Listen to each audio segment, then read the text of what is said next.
ఈ ప్రజలకు కోట్లాది మంది దాహార్తిని తీర్చే ఈ యొక్క చెరువులను శ్రీమంతులుగా గొప్ప వ్యక్తులుగా ఉన్న వాళ్ళు వాటి పక్కనే ఫామ్ హౌజుల పేరు నిర్మించుకొని వాళ్ళ డ్రైనేజ్ కాలువలు తీసుకెళ్ళి గండిపేటలో కలిపినారు.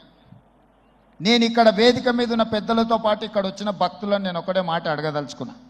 ఇవాళ వాళ్ళ విలాసవంతమైన జీవితం కోసం నిర్మించుకున్న ఫామ్ హౌజులలో నుంచి వచ్చే డ్రైనేజ్ గండిపేటలో హిమాయత్ సాగర్ తాగునీటిలో కలిపితే ఆ నీళ్లు హైదరాబాద్ నగరానికి తాగడానికి సరఫరా చేస్తుంటే వాళ్ళు నిర్మించిన అక్రమ నిర్మాణాలను వదిలేస్తే ఇక నేను ప్రజాప్రతినిధిగా విఫలమైనట్ట కాదా మీరు ఒక్కసారి ఆలోచన చేయండి.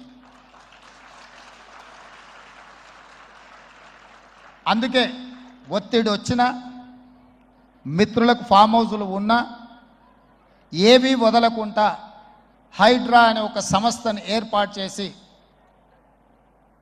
తెలియకుంటేనే ప్రజాప్రతినిధులం కొన్ని మన దినచర్యల్లో భాగంగా కొన్ని తప్పిదాలు చేస్తుంటాం. తప్పులు తెలవకుంటేనే కొన్ని తప్పులు జరిగిపోతుంటాయి. మరి ఆ ఖాతాను సవరించుకోవడానికి ఆ బ్యాలెన్స్ షీట్ను సవరించుకోవడానికి తెలిసి కొన్ని మంచి పనులు చేయాలని నేను ప్రగాఢంగా విశ్వసిస్తున్నా, నమ్ముతున్నా.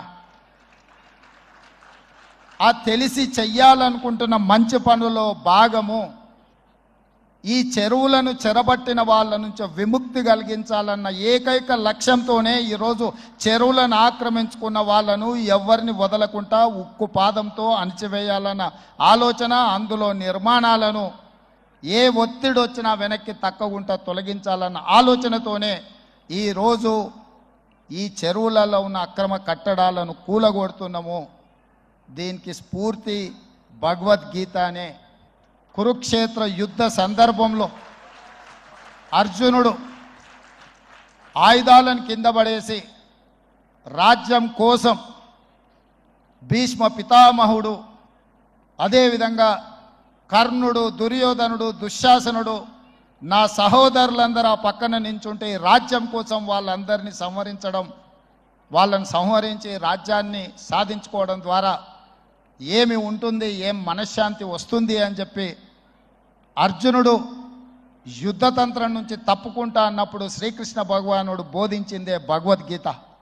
చంపేదెవరు, చంపించేదెవరు, లోక కళ్యాణం కోసం నీ బాధ్యతను నెరవేర్చాల్సిందే.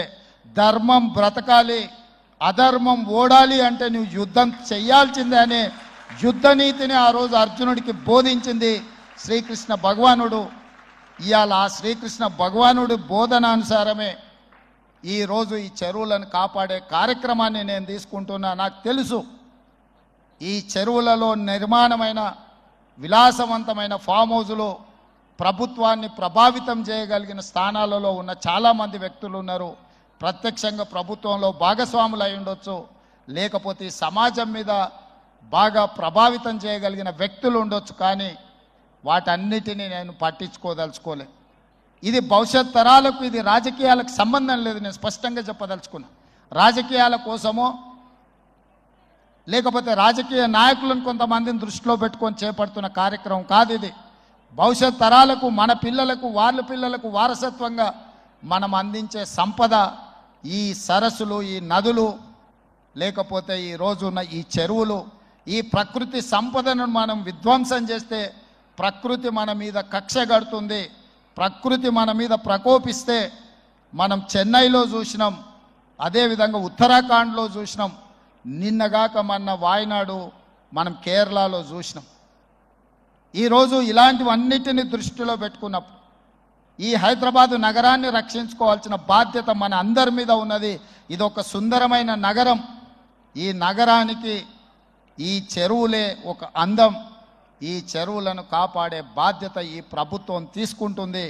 ఎవరు ఏమనుకున్నా, ఎవరు ఏ ఒత్తిడి తెచ్చినా వాటన్నిటిని పక్కన పెట్టి చెరువులను ఆక్రమించుకున్న వాళ్ళ భరతం పడుతుంది ఈ ప్రభుత్వం అని చెప్పి నేను ఈ సందర్భంగా తెలియదలుచుకున్నాను.